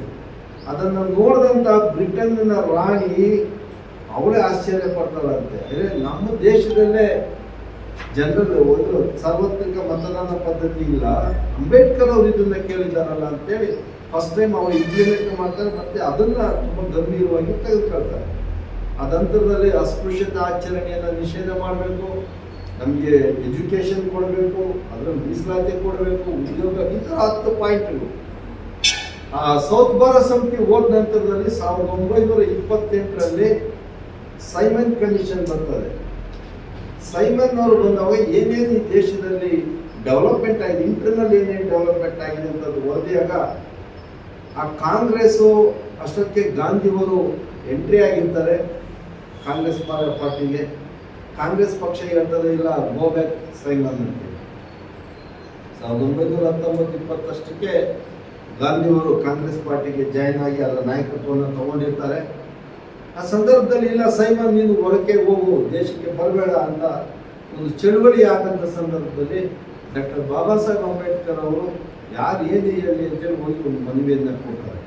ಇಲ್ಲ ನೀವೇನೇನು ಬ್ರಿಟಿಷರು ಈ ಅಧಿಕಾರವನ್ನು ನಡೆಸ್ತಾ ಇದ್ದಾರೆ, ಇಲ್ಲಿ ನಮ್ಗೆ ಅನ್ಯಾಯ ಆಗ್ತಾ ಇದೆ, ಮೋಸ ಆಗ್ತಾ ಇದೆ, ಇದನ್ನು ನೀವು ಸರಿಪಡಿಸಬೇಕು. 1928ರಲ್ಲಿ ಕೊಟ್ಟಂಥ ಮನವಿಯನ್ನು ತೆಗೆದುಕೊಂಡು ಆಗಿನ ಪ್ರಧಾನಿ, ಇಂಗ್ಲೆಂಡಿನ ಪ್ರಧಾನಿ ರಾಮ್ಸೆ ಮ್ಯಾಕ್ಡೊನಾಲ್ಡ್ ಅವರು ಕೊಟ್ಟವಾಗ 1930, 1931, 1932ರಲ್ಲಿ ರೌಂಡ್ ಟೇಬಲ್ ಕಾನ್ಫರೆನ್ಸ್ ಅಂತೇಳಿ ಲಂಡನ್ನಲ್ಲಿ ಕರೀತಾರೆ. ಆಗ ಅಂಬೇಡ್ಕರ್ ಸಾಹೇಬರನ್ನು ಕರೀತಾರೆ. ಯಾಕಂದ್ರೆ ಅವರು ಆಗಾಗಲೇ ರಾಷ್ಟ್ರ ಮಟ್ಟದಲ್ಲಿ ಒಂದಷ್ಟು ಹೋರಾಟಗಳನ್ನು ಮಾಡಿರ್ತಾರೆ, ರಾಷ್ಟ್ರ ಮಟ್ಟದಲ್ಲಿ ಬ್ರಿಟಿಷರ ಗಮನವನ್ನು ಸೆಳೆದಿರ್ತಾರೆ. ಹಾಗಾಗಿ ಅಂಬೇಡ್ಕರ್ ಸಾಹೇಬರನ್ನು ರೌಂಡ್ ಟೇಬಲ್ ಕಾನ್ಫರೆನ್ಸ್ಗೆ ಕರೀತಾರೆ. ಆದರೆ ಗಾಂಧಿ ಮತ್ತು ಕಾಂಗ್ರೆಸ್ನವರು ಅದನ್ನು ಬಹಿಷ್ಕಾರ ಮಾಡ್ತಾರೆ. ಬ್ರಿಟನ್ನಲ್ಲಿ ಬಾಬಾ ಸಾಹೇಬ್ ಅಂಬೇಡ್ಕರ್ ಅವರ ವಾದವನ್ನು ಕೇಳಿ ಬ್ರಿಟಿಷರು ಒಪ್ಕೊಳ್ತಾರೆ. ಹೌದು, ಅಂಬೇಡ್ಕರ್ ಸಾಹೇಬರು ಕೇಳ್ತಾ ಇರೋದು ಸರಿ ಇದೆ, ಸಾವಿರಾರು ವರ್ಷಗಳಿಂದ ಈ ಸಮುದಾಯಗಳನ್ನ ಊರಿನಿಂದ ಹೊರಗಡೆ ಇಟ್ಟಿದ್ದಾರೆ, ಇದು ಯಾವ ನ್ಯಾಯ? ಅವ್ರಿಗೆ ಶಿಕ್ಷಣ ಕೊಟ್ಟಿಲ್ಲ, ಉದ್ಯೋಗ ಕೊಟ್ಟಿಲ್ಲ, ಭೂಮಿ ಕೊಟ್ಟಿಲ್ಲ, ಮನೆ ಕೊಟ್ಟಿಲ್ಲ, ಇದು ಅನ್ಯಾಯ. ಹಾಗಾಗಿ ಅಂಬೇಡ್ಕರ್ ಅವರು ಕೇಳ್ತಾ ಇರೋದು ಸರಿ ಇದೆ, ಅದಕ್ಕೆ ನಮ್ಗೆ ಒಪ್ಪಿಗೆ ಇದೆ ಅಂತ. ಅದೇ ಸಂದರ್ಭದಲ್ಲಿ ಮುಸಲ್ಮಾನರು ಆಗಾ ಖಾನ್ ಅಂತೇಳಿ ಹೋಗಿರ್ತಾನೆ ಮುಸ್ಲಿಂ ಲೀಗ್ನಿಂದ. ಆಗ ಮುಸಲ್ಮಾನರ ಬೇಡಿಕೆಗಳು ಏನಿದೆ ಅದಕ್ಕೆ ಅಂಬೇಡ್ಕರ್ ಸಾಹೇಬರು ಸಂಪೂರ್ಣವಾದಂಥ ಬೆಂಬಲವನ್ನು ಕೊಡ್ತಾರೆ. ಆ ಬೆಂಬಲವನ್ನು ಕೊಟ್ಟಿದ್ದನ್ನು ನೋಡಿ ಮುಸ್ಲಿಂ ಲೀಗ್ ಹೇಳ್ತಾರೆ, ಅಂಬೇಡ್ಕರ್ ಅವರ ಎಲ್ಲ ಬೇಡಿಕೆಗಳಿಗೆ ನಮ್ಮ ಬೆಂಬಲ ಇದೆ. ಬ್ರಿಟಿಷರಿಗೂ ಒಪ್ಕೊಳ್ತಾರೆ. ಅವ್ರಿಗೆ ಶಿಕ್ಷಣ, ಒಬ್ಬ ಮನುಷ್ಯನಿಗೆ ಎಜುಕೇಶನ್ ಕೊಡಬೇಕು ಅನ್ನೋದು ಯಾಕೆ ಬೇಡ ಅಂತ ಯಾಕೆ ಹೇಳೋಣ? ದುಡಿಯೋರಿಗೆ ಉದ್ಯೋಗ ಕೊಡಬೇಕು, ಯಾಕೆ ಬೇಡ ಅಂತ ಹೇಳೋಣ? ಅವ್ರಿಗೆ ಭೂಮಿ ಕೊಡಬೇಕು, ಮನೆ ಕೊಡ, ಸರಿ. ಅರೆ ಬೇಡ ಅಂತ ಯಾಕೆ ಹೇಳ್ತಾರ್ರಿ? ಏನ್ರಿ ಆ ಇಂಡಿಯಾದಲ್ಲಿ ಎಂತ ವಿಚಿತ್ರ ಜನ ಇದ್ದಾರೆ, ಜಾತಿಯನ್ನ ಕಟ್ಕೊಂಡು ಸಾಯ್ತಾ ಇದ್ದಾರಲ್ಲ ಅಂತೇಳಿ. ಆಗ ಬ್ರಿಟಿಷರು ಒಪ್ಕೊಳ್ತಾರೆ, ಮುಸ್ಲಿಮ್ಗೆ ಹೇಳ್ತಾರೆ, ಎಲ್ಲರೂ ಒಪ್ಕೊಳ್ತಾರೆ. ಕಾಂಗ್ರೆಸ್ ಅವ್ರಿಗೆ ಸಮಸ್ಯೆ ಆಗುತ್ತೆ. ನಮ್ಮ ಅನೇಕ ಕಾಂಗ್ರೆಸ್ ಕಾರ್ಯಕರ್ತರು ನಾವಿದ್ದೀವಿ. ಕಾಂಗ್ರೆಸ್ ಅವರು ಯಾವ್ಯಾವ ಕಾಲಘಟ್ಟದಲ್ಲಿ, ಅದಕ್ಕೆ ಅಂಬೇಡ್ಕರ್ ಸಾಹೇಬರು 1945ರಲ್ಲಿ ಒಂದು ಪುಸ್ತಕ ಬರೀತಾರೆ, 22 ವಾಲ್ಯೂಮ್ಗಳು ಬರೆದಿದ್ದಾರೆ. ಅದೇ ಇವತ್ತು ನಮಗೆ ಗ್ರಂಥಗಳು, ಅದೇ ನಮಗೆ ಬೈಬಲ್ಲು, ಅದೇ ನಮಗೆ ಕುರಾನು, ಅದೇ ನಮಗೆ ಎಲ್ಲ. ಅಂಬೇಡ್ಕರ್ ಸಾಹೇಬರು 22 ವಾಲ್ಯೂಮ್ಗಳು ಬರೀತಾರೆ. ಏನೇನು ಈ ದೇಶ ಇತಿಹಾಸ ಏನು ಅಂತ ಹೇಳಿ. ಯಾಕಂದ್ರೆ ಅಂಬೇಡ್ಕರ್ ಸಾಹೇಬ್ರು ಹೇಳ್ತಾರೆ, ಇತಿಹಾಸವನ್ನ ತಿಳಿದೇ ಹೋದ್ರೆ ನೀವು ಇನ್ನೊಂದು ಇತಿಹಾಸವನ್ನ ಕ್ರಿಯೇಟ್ ಮಾಡೋದಕ್ಕೆ ಸಾಧ್ಯ. ಒಂದು ಇತಿಹಾಸ ಇದೆ ನಮಗೆ, ನಾವು ಗುಲಾಮರಾಗಿರ್ಲಿಲ್ಲ ಅನ್ನೋದಕ್ಕೊಂದು ಇತಿಹಾಸ ಇದೆ. ಈ ದೇಶವನ್ನು ಆಳಿದಂಥ ನಾಗಾ ಜನಾಂಗಕ್ಕೆ ಸೇರಿದವರು ನಾವು ಅಂತ ಹೇಳ್ತಾರೆ. ಇವತ್ತೇನು ಕ್ರೈಸ್ತರು ಜೋಸೆಫ್ ಆಗಿರ್ಬೋದು, ಮೊಹಮ್ಮದ್ ಆಗಿರ್ಬೋದು, ಇವರೆಲ್ಲ ಯಾರು ಹಿಂದೆ ಈ ದೇಶದ ಮೂಲ ನಿವಾಸಿಗಳಾಗಿದ್ರು. ಇವರೆಲ್ಲ ನಮ್ಮವರೇ. ರೋಮಿಂದ ಬಂದರು. ಜೋಸೆಫ್ ಯಾಕಡೆ ಮುಂಚೆ ವಸ್ತುವಪ್ಪ ಆಂಧ್ರದಿಂದ ವಸ್ತು. ರೋಮಿಂದ ಬರೋದಕ್ಕಲ್ಲ, ರೋಮ್ ಮುಂಚಿನ ವಸ್ತು. ಆಂಧ್ರದಿಂದ ಬಂದವರು ನಮ್ಮವರೇ. ರೋಮಿಂದ ಯಾರು ಬಂದಿಲ್ಲ, ಅರಬ್ಬಿಂದ ಯಾರು ಬಂದಿಲ್ಲ. ಇಲ್ಲಿರೋದೇ ಅವನು ಯಾರೋ ಒಬ್ಬ ಸಾಮಾನ್ಯ ಏನೋ ಕನ್ವರ್ಟ್ ಆಗಿರ್ತಾನೆ. ನಾವು ಕನ್ವರ್ಟ್ ಆಗ್ತಾರೆ ಉಳ್ಕೊಂಡಿದ್ದೀವಿ ಅಷ್ಟೇ. ಇಷ್ಟೇ ಡಿಫ್ರೆನ್ಸ್, ಇದೇನೇನೂ ಇಲ್ಲ. ಇವರೆಲ್ಲ ಮೊಘಲರು ಬಂದರು, 800 ವರ್ಷ ಈ ದೇಶ ಆಳಿದ್ರು, ಒಂದಷ್ಟು ಲೂಟಿ ಮಾಡ್ಕೊಂಡು ಹೋದ್ರು. ಫ್ರೆಂಚರು ಬಂದರು, ಡಚ್ಚರು ಬಂದರು, ಎಲ್ಲ ಹೋದ್ರು. ಅವರು ಇಲ್ಲಿರೋನು ಒಂದಷ್ಟು ಜನ ಕನ್ವರ್ಟ್ ಆದ್ರು. ಅವ್ರು ಹಂಗೆ ಅಣ್ಣ ತಮ್ಮಂದ್ರೆ ಉಳ್ಕೊಂಡಿದ್ದಾರೆ. ಪಾಪ ಅವರು ಬೀಫ್ ತಿಂತಾವ್ కదా, ಅವನು ಬೀಫ್ ತಿಂತ, ನಾವು ಏನಪ್ಪ ವ್ಯತ್ಯಾಸ? ಏನೂ ವ್ಯತ್ಯಾಸ ಇಲ್ಲ. ಈ ಶಡುಕಾಷ್ಟರು 200 ಮದುವೆ ಮಾಡ್ಕೊಳ್ತಾರೆ, ಮುಸಲ್ಮಾನರು ಮಾಡ್ಕೊಳ್ತಾರೆ, ಕ್ರಿಶ್ಚಿಯನ್ ಧರ್ಮ. ಏನು ಡಿಫ್ರೆನ್ಸ್ ಏನು? ಯಾಕಂದ್ರೆ ಈ ಜೀನ್ಸ್ ಅಂತ ಇದೆಯಲ್ಲ, ಅದೆಲ್ಲ ಒಂದೇ ಒಂದು. ನೀವು ಕೇಳಿದ್ದು ಎಲ್ಲದಕ್ಕೂ ವಿರೋಧ ಮಾಡ್ತಾರೆ. ಆದರೆ ಬ್ರಿಟಿಷ್ನವರು ಆಲ್ರೆಡಿ ಒಪ್ಕೊಂಡಿರ್ತಾರೆ, ಮುಸ್ಲಿಂ ಗ್ರೂಪ್ ಒಪ್ಕೊಂಡಿರ್ತಾರೆ. ಗಾಂಧಿ ಏನೇನೋ ಮಾಡಿ ಗಲಾಟೆ ಮಾಡ್ತಾರೆ. ಏನೇ ಗಲಾಟೆ ಮಾಡಿದ್ರೂ ಅದು ಆಗೋದಿಲ್ಲ. ಕಡೆಗೆ 1932 ಸೆಪ್ಟೆಂಬರ್ 20ನೇ ತಾರೀಕು ಕಮ್ಯುನಲ್ ಅವಾರ್ಡ್ ಅಂತ ಹೋಮ್ವರ್ಕ್ ತೀರ್ಪು ಪ್ರಕಟಣೆ ಮಾಡ್ತಾರೆ. ಅಂಬೇಡ್ಕರ್ ಸಾಹೇಬರು 1 ಓಟ್ ಕೇಳಿರ್ತಾರೆ, ಬ್ರಿಟಿಷರು 2 ಓಟ್ ಕೊಡ್ತಾರೆ. ಅದು ಕಾಂಗ್ರೆಸ್ ಮತ್ತು ಗಾಂಧಿಯವರಿಗೆ ತುಂಬ ಹರ್ಟ್ ಆಗ್ತದೆ. ಅದರ ವಿರುದ್ಧ ಗರಡಿಗೂ ಉಪವಾಸ ಸತ್ಯಾಗ್ರಹ ಮಾಡ್ತಾರೆ. ಆಮೇಲೆ ಒಪ್ಪಂದ ಆಗ್ತದೆ. ಅದೇ ಒಪ್ಪಂದವನ್ನು ಸೆಪ್ಟೆಂಬರ್ 24 ರೂಪಿಸಿ ಮದನ್ ಮೋಹನ್ ಮಾಳವೀಯ ಗಾಂಧಿಯ ಪರವಾಗಿ ಬಾಬಾ ಸಾಹೇಬ್ ಸಹಿ ಮಾಡೋದು ಪುನಃ ಫ್ಯಾಕ್ಟ್ ಅಂತ 1932. ಅದು ಹಿಸ್ಟಾರಿಕಲ್ ಆಗಿ ನಮ್ಮೆಲ್ಲರಿಗೂ ಗೊತ್ತಿರೋದು. ಅಲ್ಲಿಂದ ಸ್ಟಾರ್ಟ್ ಆದಂಥ ಗುಲಾಮ್ಗಿರಿ. ಯಾರೋ ನಮ್ಮ ಸಿದ್ದಣ್ಣ ಹೇಳ್ತಾ ಇದ್ರು, ಯಾರಾದರೂ ಈಗ ನಮ್ಮ MLA ಹತ್ರ ಹೋದರೆ ಎಲ್ಲರೂ ಕೇಳಿಸ್ಕೊಂಡ್ಬಿಡ್ತಾರೆ, ಆ ಕಡೆ ಬಾ ಅಲ್ಲಿ ಮಾತಾಡೋಣ ಅಂತ. ಇದು ಆವಾಗ ಸ್ಟಾರ್ಟ್ ಆಗಿತ್ತು. ಇದು ಈಗ ಸ್ಟಾರ್ಟ್ ಆಗಿತ್ತು ಅಲ್ಲ. ಇದು 1932ರಲ್ಲಿ ಸೆಪ್ಟೆಂಬರ್ 24ನೇ ತಾರೀಕು ಬಾಬಾ ಸಾಹೇಬ್ ಹೇಳ್ತಾರೆ, ಇವತ್ತಿಂದ ಈ ದೇಶದಲ್ಲಿ ಗುಲಾಮ್ಗಿರಿ ಶುರು ಆಯಿತು ಅಂತ. ಅಲ್ಲಿಂದ ಗುಲಾಮ್ಗಿರಿ ಆಯಿತು. ಅದಾದ ನಂತರದಲ್ಲಿ 1935ಕ್ಕೆ ಎಲ್ರಿಗೂ ಓಟ್ ಹಾಕ್ತಕ್ಕಂಥ ಹಕ್ಕು ಬರ್ತದೆ. ಅಂದರೆ ಬೀದಿ ಗುಡಿಸೋದ್ರಿಂದ ಹಿಡಿದು, ಕಸ ಹೊಡೆಯೋದ್ರಿಂದ ಹಿಡಿದು, ಪ್ರೆಸಿಡೆಂಟ್ ಆಫ್ ಇಂಡಿಯಾ ಮುರ್ಮುವರೆಗೂ ಒಂದೇ ಓಟು. ಪ್ರತಿಯೊಬ್ಬರಿಗೂ ಒಂದೇ ಓಟು, ಒಂದೇ ವ್ಯಾಲ್ಯೂ ಎಲ್ರಿಗೂ. ಬಾಬಾ ಸಾಹೇಬ್ರು ಹೇಳ್ತಾರೆ, ಎಷ್ಟು ಸ್ಪಷ್ಟವಾಗಿ ಹೇಳ್ತಾರೆ ಅಂದರೆ, ನೋಡ್ರಿ ಇವತ್ತಿನವರೆಗೂ ಈ ದೇಶದಲ್ಲಿ ರಾಜರುಗಳಿದ್ರಲ್ಲ, ಅರಮನೆಯಲ್ಲಿ ರಾಜ ರಾಣಿ ಹೊಟ್ಟೆಯಲ್ಲಿ ಯಾರು ಹುಡ್ತಾನೆ ಅವನೇ ರಾಜ ಆಗ್ತಾ ಇದ್ದ. ಅವನೇ ರಾಜ. ಕುಂಟವನು ಕುರುಡವನು ಯಾವನೇ ಇಲ್ಲಪ್ಪ, ಅವನೇ ರಾಜ. ಆದರೆ ನಾನು ಇವತ್ತು ಆ ರಾಣಿಯ ಹೊಟ್ಟೆಯನ್ನು ಆಪರೇಷನ್ ಮಾಡಿದ್ದೀನಿ.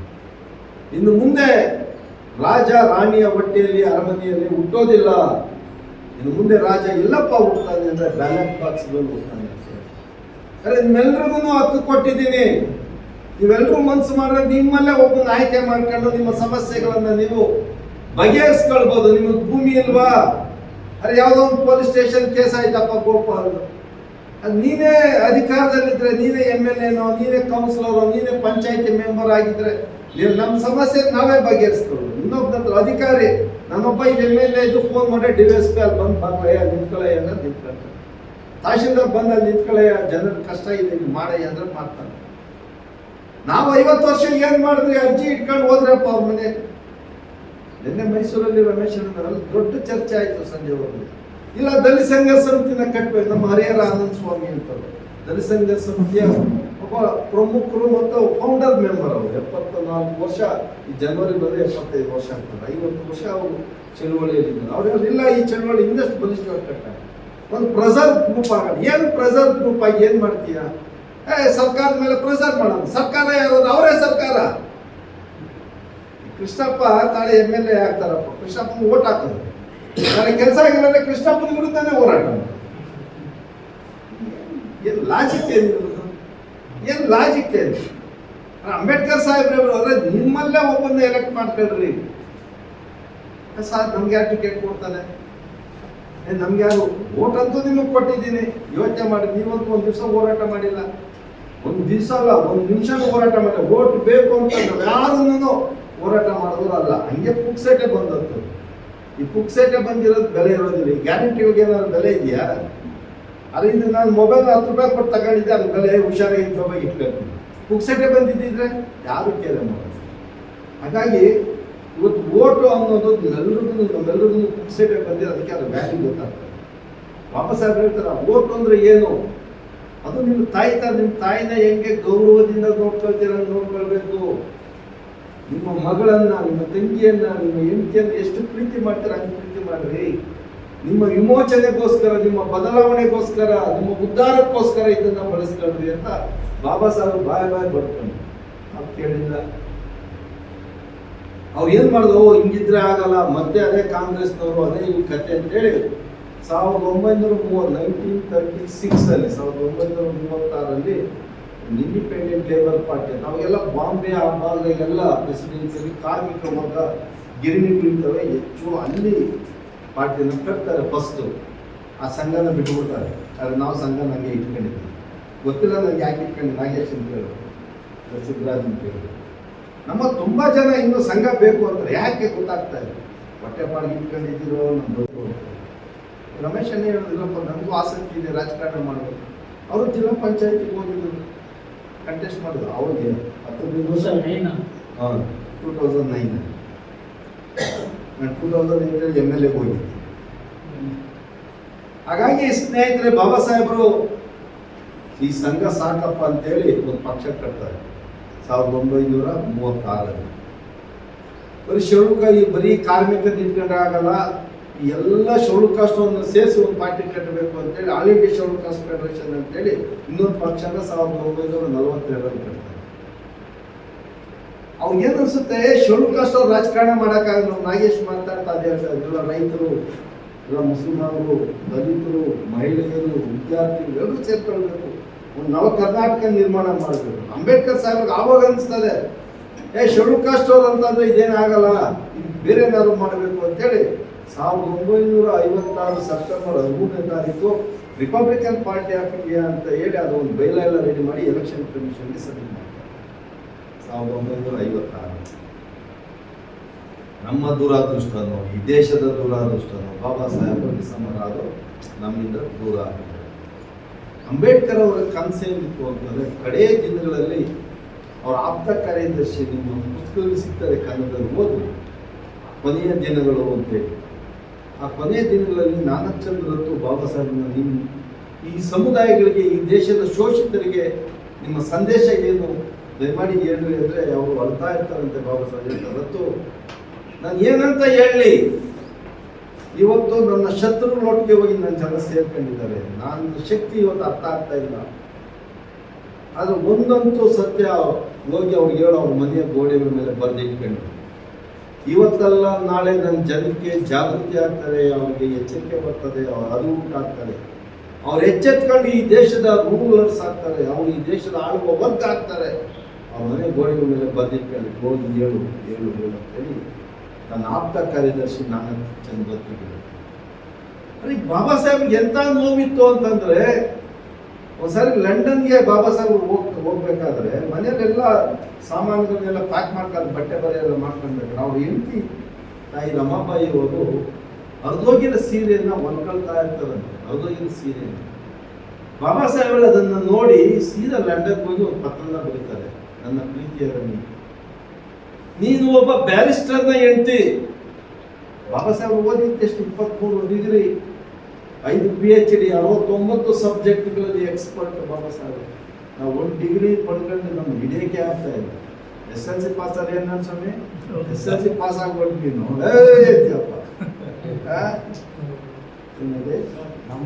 ಬಾಬಾ ಸಾಹೇಬ್ ಅವರು ಹತ್ಕೊಂಡು ಬರೀತಾರೆ, ನೀನು ಒಬ್ಬ ಬ್ಯಾರಿಸ್ಟರ್ನ ಹೆಂಡತಿ, ನೀನು ಹೆಂಗೆ ಬದುಕ್ಬೋದಾಗಿತ್ತು. ಆದರೆ ಅರ್ಧೋಗಿರೋ ಸೀರೆಯನ್ನು ಹೊಲ್ಕೊಳ್ತಾ ಇದೆಯಲ್ಲ, ಅದನ್ನು ನೋಡಿ ನನ್ನ ಕರುಳು ಕಿತ್ತು ಬಂತು. ರಮ್ಮ, ನಾನು ಏನು ಮಾಡಲಿ, ಈ ನಿನ್ನ ಸ್ಥಿತಿ ಇದೆಯಲ್ಲ, ಈ ಭಾರತ ದೇಶದ ಮಹಿಳೆಯರ ಸ್ಥಿತಿ ಆಗಿದೆ. ಇವತ್ತು ನಾನಿಲ್ಲಿ ಓದ್ತಾ ಇದ್ದೀನಿ, ಕಷ್ಟಪಡ್ತಾ ಇದ್ದೀನಿ ಅಂದರೆ ಈ ದೇಶದ ಮಹಿಳೆಯರ, ಬಡವರ ಸಮಸ್ಯೆಗಳನ್ನು ಬಗೆಹರಿಸಬೇಕು ಅಂತ ಇಷ್ಟೆಲ್ಲ ಕಷ್ಟಪಡ್ತಾ ಇದ್ದೀನಿ, ನನ್ನನ್ನು ದಯಮಾಡಿ ಕ್ಷಮಿಸು ರಮಿ ಅಂತ ತನ್ನ ಹೆಂಡತಿಗೆ ಒಂದು ಪತ್ರವನ್ನು ಮುನ್ನೆಲ್ಲ ಹಾಡು ಹೇಳ್ತಾ ಇದ್ದಾರೆ. ಆ ಮಗುನ ಕಳ್ಕೊಂಡವಾಗ, ಸತ್ತೋದ ಮಗು, ಅವ್ರಿಗೆ ಎಲ್ಲಿ ತೊಂದರೆ ಆಗ್ತದೆ ಅಂತೇಳಿ ಆ ಅಮ್ಮ, ಆ ತಾಯಿ ಬಾಬಾ ಸಾಹೇಬ್ ಹೇಳೋದು. ಅಂದ್ರೆ ಅವ್ರ ತ್ಯಾಗ ಹೆಂಗಿತ್ತು, ಬಾಬಾ ಸಾಹೇಬರ ತ್ಯಾಗ. ಅರೆ ನಾವೇನ್ ಮಾಡ್ತಾ ಇದ್ದೀರಿ ಅನ್ನೋದು, ಬಾಬಾ ಸಾಹೇಬರ ಹೋರಾಟದ ಅವ್ರ ಮಕ್ಕಳನ್ನ ಬಲಿ ತಗೊಂಡು, ಅವರ ಹೆಂಡತಿಯ ಬದುಕನ್ನು ಬಲಿ ತೆಗೆದುಕೊಂಡು, ಅವ್ರ ಕುಟುಂಬವನ್ನ ಬಲಿ ತೆಗೆದುಕೊಂಡಂತ ನಾವುಗಳು ಏನಿದ್ದೀವಿ, ನಮ್ಮಷ್ಟು ಮೋಸಗಾರರು ಇವತ್ತು ಈ ದೇಶದಲ್ಲಿ ಯಾರಾದರೂ ಇದ್ದಾರ? ಎಲ್ಲ ಸ್ವಾರ್ಥಿಗಳು. ಉದಾಹರಣೆಗೆ ನಮ್ಮ ಚಲವಾದಿ ನಾರಾಯಣ ಸ್ವಾಮಿ, ಅರೆ RSS ಚಡ್ಡಿನ ತಲೆ ಮೇಲೆ ಇಟ್ಕೊಂಡು ಹೋಗ್ತಾನಲ್ಲ, ಅಯೋಗ್ಯ. ಏನಾಗಿದೆಯಪ್ಪ, ಏನಾಗಿದೆ? ಮತ್ತೆ ಇಡೀ ಕಾಂಗ್ರೆಸ್ ಬಾಬಾ ಸಾಹೇಬರ ಚಳುವಳಿಯನ್ನು ನಾಶ ಮಾಡಿದಂಥದ್ದು. ಈ ಬಾಬಾ ಸಾಹೇಬರ ಚಳುವಳಿಯನ್ನು RPI ನಾಶ, ನಂತರದಲ್ಲಿ 1957ಕ್ಕೆ RPI ಉದ್ಘಾಟನೆ ಆಗ್ತದೆ. ಅದನ್ನು ಸಂಪೂರ್ಣವಾಗಿ ನಾಶ ಮಾಡಿದ್ದು ಕಾಂಗ್ರೆಸ್ ಪಾರ್ಟಿ. ಹಾಗಾಗಿ ಕೊನೆಯದಾಗಿ ಬಾಬಾ ಸಾಹೇಬರ ಋಣದಲ್ಲಿ ಬದುಕ್ತಾ ಇರ್ತಕ್ಕಂಥ ನಾವು ಯುವಕರಿದ್ದೀರಿ, ನಾವೆಲ್ಲರೂ ಮನಸ್ಸು ಮಾಡಿದ್ರೆ ಬದಲಾವಣೆ ಇವತ್ತಾಗಲೇ ಇರ್ಬೋದು, ನಾಳೆ ಆಗ್ಬೋದು. ಇನ್ನು 40 ವರ್ಷ ಆಯಿತು ಚಳವಳಿಗೆ ಬಂದು, ನಾವಿನ್ನೂ ಭರವಸೆಯನ್ನ ಕಳ್ಕೊಂಡಿಲ್ಲ. ನಾಗೇಶ್ ಹೇಳ್ದಂಗೆ ಇಲ್ಲ, ನವ ಕರ್ನಾಟಕವನ್ನು ಕಟ್ಟಬೇಕು. ಕೃಷ್ಣರಾಜ ಒಡೆಯರ್ ಅವರು ಮೈಸೂರು ಸಂಸ್ಥಾನ, ಈ ಕಡೆ ಕೊಲ್ಲಾಪುರ ಶಾಹು ಮಹಾರಾಜರು, ಎಲ್ಲರ ವಿಚಾರಗಳನ್ನ ಇಟ್ಕೊಂಡು ಒಂದು ನವ ಕರ್ನಾಟಕವನ್ನು ಕಟ್ಟಬೇಕು ಅಂತ ಆಶಯವನ್ನು ಇಟ್ಕೊಂಡು ಇವತ್ತು ಕೋಡಿಹಳ್ಳಿ ಚಂದ್ರಶೇಖರ್ ಅಂತವರು, CM ಇಬ್ರಾಹಿಂ ಅಂತವರು, ಮಾಸನ ಮುನಿಯಪ್ಪ ಅಂತವರು, ಆಮೇಲೆ ಗೋಪಿನಾಥ್ ಅಂತವರು, ಯನ್ನಮೂರ್ತಿ, ನಾವು ಎಲ್ಲರೂ ಸೇರಿ ಇವತ್ತು ನಾವು ಈ ರಾಜ್ಯದಲ್ಲಿ ಹೊರಟಿದ್ದೀರಿ. ಈಗಾಗಲೇ ಸುಮಾರು 22-23 ಜಿಲ್ಲೆನ ಪ್ರವಾಸ ಮಾಡಿದ್ದೀರಿ. ಮತ್ತೆ ಮುಂದಿನ ವಾರ ಪ್ರವಾಸ ಇದೆ, ಉಳಿದಂಥ ಒಂದಷ್ಟು ಜಿಲ್ಲೆಗಳಿದೆ, ಅದನ್ನು ಮುಗಿಸ್ತೀರಿ. ಒಟ್ಟಾರೆ ಕರ್ನಾಟಕದಲ್ಲಿ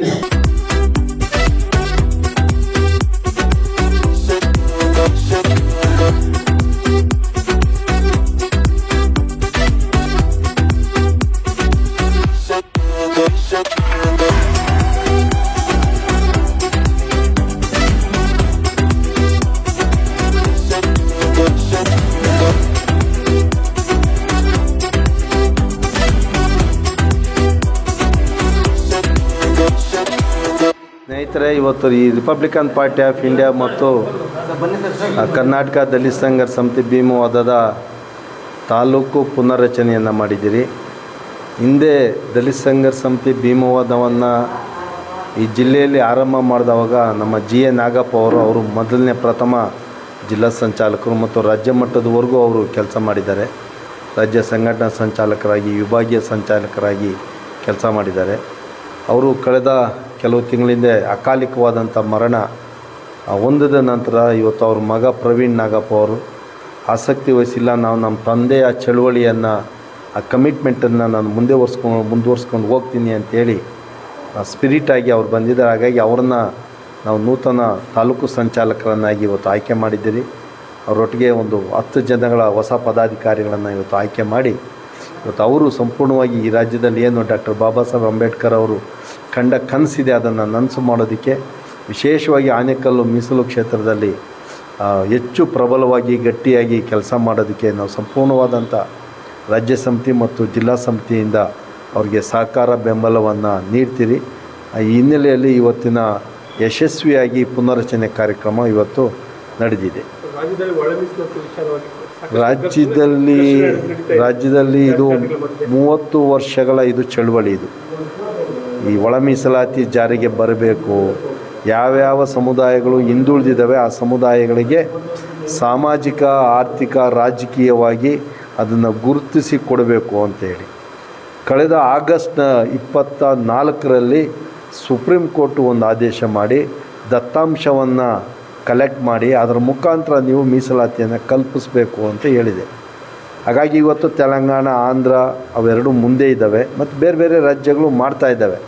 ಕರ್ನಾಟಕದಲ್ಲಿ ನಿವೃತ್ತ ನ್ಯಾಯಮೂರ್ತಿಗಳಾದಂಥ ನಾಗಮೋಹನ್ ದಾಸ್ರವರ ಅಧ್ಯಕ್ಷತೆಯಲ್ಲಿ ಒಂದು ಆಯೋಗವನ್ನು ರಚನೆ ಮಾಡಿದ್ದಾರೆ.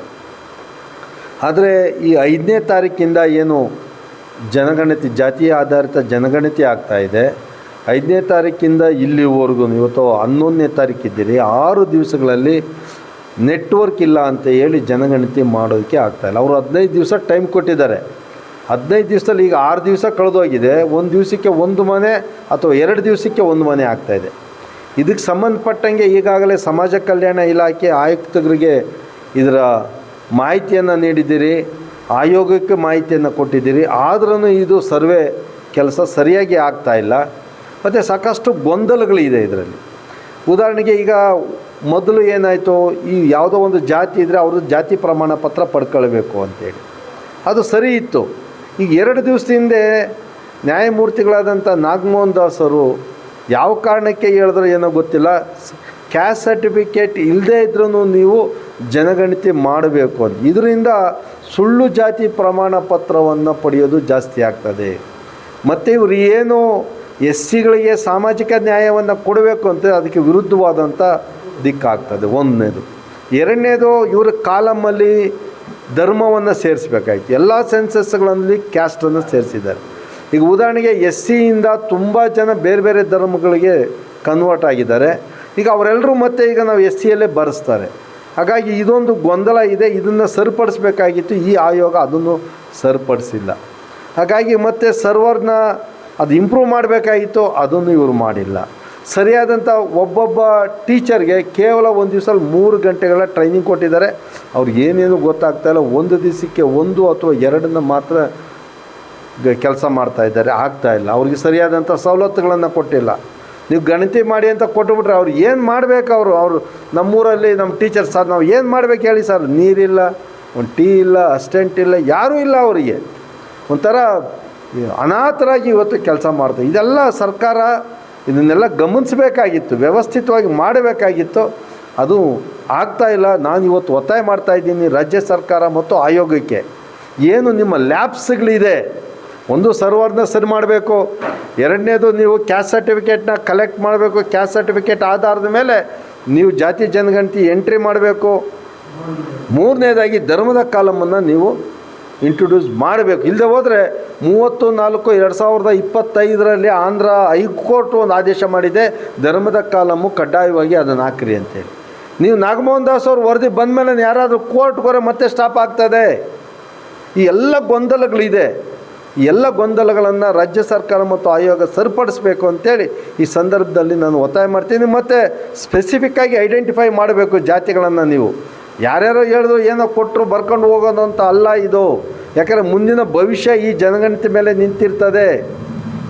ಯಾವ ಜಾತಿ ಎಷ್ಟು ಪರ್ಸೆಂಟ್ ಇದೆ ಅಂತ ಇದರಲ್ಲೇ ಗೊತ್ತಾಗೋದು. ಸಣ್ಣ ಸಣ್ಣ ಜಾತಿಗಳನ್ನು ನೀವು ಬಿಟ್ಟುಬಿಟ್ಟು ಬಲಾಢ್ಯರು ಹೇಳ್ದಂಗೆ ನೀವು ಬರ್ಕೊಂಡು ಹೋದರೆ ನಾಳೆ ಆ ಸಮುದಾಯಗಳಿಗೆ ಮೋಸ ಮಾಡ್ದಂಗೆ ಆಗ್ತದೆ. ಆ ಸಮುದಾಯಗಳು ಇನ್ನು 50 ವರ್ಷ 100 ವರ್ಷ ಅವ್ರು ಮೇನ್ ಸ್ಟ್ರೀಮಿಗೆ ಬರೋಕ್ಕಾಗೋದಿಲ್ಲ. ಸ್ವತಂತ್ರ ಬಂದಿದೆ ಅಂತ ಹೇಳ್ಕೊಳ್ತೀರಿ, ಅವ್ರಿಗೆ ಮನೆ ಸಿಕ್ಕೋದಿಲ್ಲ, ಒಂದು ಸಣ್ಣ ಲೋನ್ ಸಿಕ್ಕೋದಿಲ್ಲ, ಭೂಮಿ ಸಿಕ್ಕೋದಿಲ್ಲ, ಉದ್ಯೋಗ ಸಿಕ್ಕೋದಿಲ್ಲ, ಶಿಕ್ಷಣ ಸಿಕ್ಕೋದಿಲ್ಲ. ಇಂಥ ಸಮಸ್ಯೆಗಳು ಆಗ್ತದೆ. ಎಲ್ಲ ಸಮಸ್ಯೆಗಳು ಇದರಿಂದ ಜಾಸ್ತಿ ಆಗಬಾರ್ದು, ಇದರಿಂದ ನಿವಾರಣೆ ಆಗಬೇಕು. ಬಹುಶಃ ಈಗ ಇದೆಲ್ಲ ಗಮನಿಸಿದ್ರೆ ಸಮಸ್ಯೆಗಳು ಜಾಸ್ತಿ ಆಗೋ ಕಡೆ ಹೋಗ್ತಾ ಇದೆ.